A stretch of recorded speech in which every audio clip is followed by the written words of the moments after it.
Welcome to My Lines, brought to you by Colin Boynton. Welcome, and I am back with my latest episode of Poetry Podcasts. I have been quite busy writing since my last episode of My Lines, and to start this season, I have decided to share some unpublished pieces with you. My first piece this week is called Totally Quackers. The ducks sat on the pond one night, waiting to be fed, but no one came with seed or grain, and no one came with bread. Had everyone forgotten them? So who would bring them tea? The ducks just kept on paddling round, waiting just to see. The night drew on, getting dark, and also getting cold, but still they stayed there paddling, being brave and bold. Hunger grew much worse for them as night time carried on, and as the sun was rising, they knew the night had gone. No one brought them food that morn, their hunger growing worse. Relying on those humans really was a curse. They stopped their paddling round and took off to the sky. They knew just what to look for as they were flying by.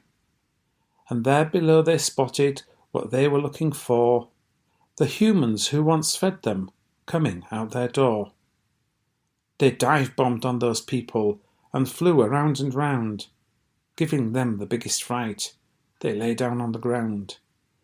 The ducks had frightened them so much by quacking in that way, they knew that they would all get fed later on that day. For my next piece, I go back to my childhood with a memory, and the next piece this week is called Fairy Tale. Once upon a time, and not too far away, there was a land of magic we went to every day. We sometimes saw the dragons, we fought them every day. They hid behind the trees and rocks, keeping out of way. We fought but never killed them, but still we always won. But never on a rainy day, only in the sun. Our friends could be invisible, that only we could see. We'd play with them and talk with them, quite happy and quite free. We liked to follow fairies through the garden gate, from early in the morning until it got quite late. In the land we lived in, the innocent and young, everyone a hero, our gallantry unsung. And now we are much older, and as our memories fail, our innocence now long gone, was life a fairy tale? I've been reflecting on the state of the world around me recently, and this next piece on that subject is called The State We're In. I remember years ago, when women wore nice clothes, a man dressed like a gentleman and not in lycra hose. A lady wore a floral dress and men a shirt and tie. Everyone was smartly dressed and pleasing to the eye. Men wore trousers, sometimes shorts, ladies skirts or dress. Always turned out smartly. These days they look a mess.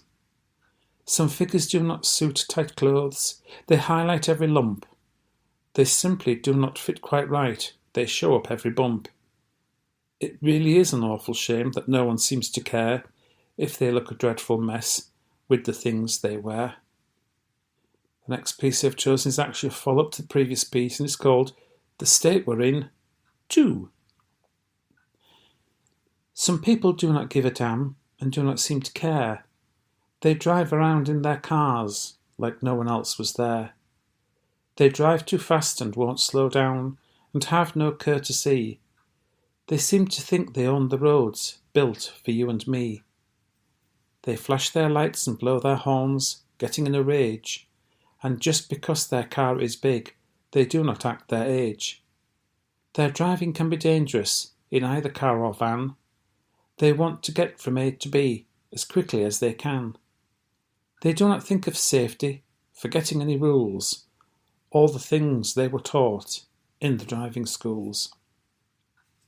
My last unpublished piece this week is simply called Wakey Wakey. The world had not yet woken up, the day had not begun. The darkness filled the skies above before the rising sun. No one moved and no one stirred when I started out. to take my early morning walk with no one else about.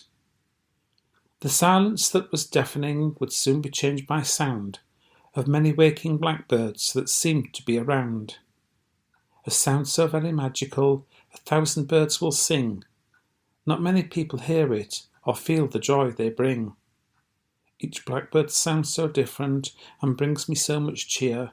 I wish that I could join in the music that I hear. There are no words for us to sing. This is no sing-along. Just listen to the music of the morning blackbird's song. I hope you've enjoyed my choice for this week's episode. The books I've written are available either from myself or direct from my publishers.